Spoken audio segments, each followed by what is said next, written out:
गर्ग और कपिल नारंग का जो समर्थन है वो भारतीय जनता पार्टी को है या श्रीनिवास गोयल को है?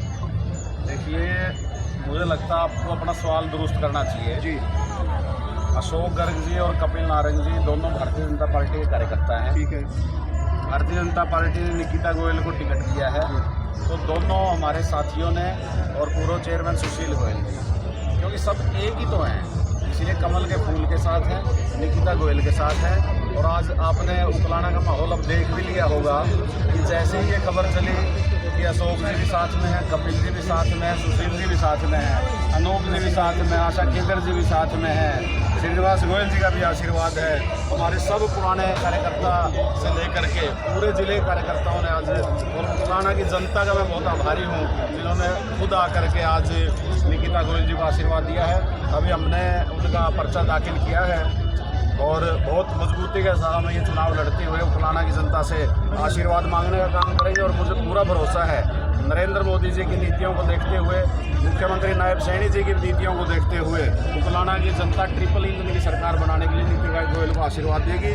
और 13 तारीख को प्रचंड बहुमत के साथ यहाँ से भारतीय जनता पार्टी की चेयरपर्सन निकिता गोयल जी बनेंगे। विधानसभा और लोकसभा दोनों कांग्रेस के पक्ष में हैं, ऐसे में कितनी चुनौतियाँ मानते हैं?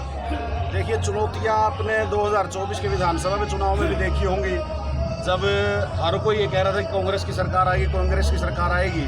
लेकिन भारतीय जनता पार्टी एक कार्यकर्ता आधारित पार्टी है। भारतीय जनता पार्टी का कार्यकर्ता चुनाव को एक युद्ध के रूप में लेता है। स्वयं कृष्ण भगवान जी ने क्या कहा, कर्म करो। तो भारतीय जनता पार्टी का प्रत्येक कार्यकर्ता उसी मंत्र को से आत्मसात होते हुए निकिता गोयल जी के संपूर्ण अपना मेहनत करते हुए उनको जिताने का काम करें। सर, जो पिछले चेयरमैन रहे वो भी कहीं न कहीं बीजेपी के समर्थित रहे हैं, उसके बावजूद भी आज उकलाना में समस्याएं जस की तस हैं, तो ऐसे में आगे क्या उम्मीद की जाए? इसलिए मैंने आज मन से स्वयं कहा, उन्होंने भी अच्छा काम किया है। किसी का काम देखिए कम ज़्यादा हो सकता है, लेकिन प्रयास हर कोई करता है। श्रीनिवास गोयल जी एक ऐसे व्यक्ति हैं जिनकी हमारे सब प्रमुख नेताओं से संपर्क हैं, चाहे वो मंत्री हों, चाहे मुख्यमंत्री हों, चाहे पूर्व मुख्यमंत्री हों, इवन प्रधानमंत्री जी भी इनको स्वयं जानते हैं।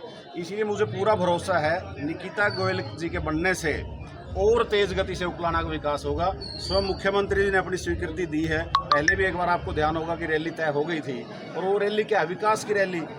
मुख्यमंत्री स्वयं आएंगे, यहाँ सैकड़ों करोड़ की सौगात मुख्यमंत्री इस चुनाव के बाद आकर के देंगे। और मुझे लगता है आने वाले कालखंड में उकलाना में किसी प्रकार की कोई समस्या नहीं रही। उकलाना के विधायक नरेश सेरवाल अपने वक्तव्य में कह चुके हैं कि जब सांसद बीजेपी का नहीं है, जब यहाँ का विधायक बीजेपी के नहीं है, तो चेयरमैन को बीजेपी का कैसे बनेगी? आप कैसे देखते हैं? उकलाना की जनता बनाएगी। नरेश सेरवाल जी ये ध्यान करें, उनको भी उकलाना की जनता ने चुना था। तो उकलाना की जनता आज भारतीय जनता पार्टी के साथ है। और आप स्वयं देखेंगे 13 तारीख को जब रिजल्ट आएगा, उकलाना की जनता भरपूर आशीर्वाद देते हुए यहाँ से कमल खिलाएगी। क्या कारण मानते हैं इतनी लेट टिकट जारी हुई उकलाना की, बाकी जगह पे नहीं, लेट कहाँ हुई टिकट जारी? कल तक भी कर सकते हैं हम। कल 3 बजे तक नामांकन का समय है, तो नामांकन तो आधे घंटे में आ सकता है। यदि कल 2:30 बजे भी डिक्लेयर होती, कोई भी देरी नहीं थी। हाँ, ये कह सकते हो कि उकलाना की सबसे लास्ट में आई, बाकी पहले आ गई थी। वो क्या है, भारतीय जनता पार्टी में क्योंकि सामूहिक निर्णय की प्रथा है, तो एक बार ये हुआ कि भाई यहाँ बिना सिंबल के लड़ाएं, जैसे हम पार्षद अभी भी नहीं लड़ा रहे सिंबल पे। तो तय होते होते पार्टी नेतृत्व में मंथन चला, और उसके बाद अंतिम डिसीजन प्रदेश अध्यक्ष जी ने कहा कि उकलाना में निकिता गोयल जी की टिकट जारी करो, और उसी रूप में जारी हुई।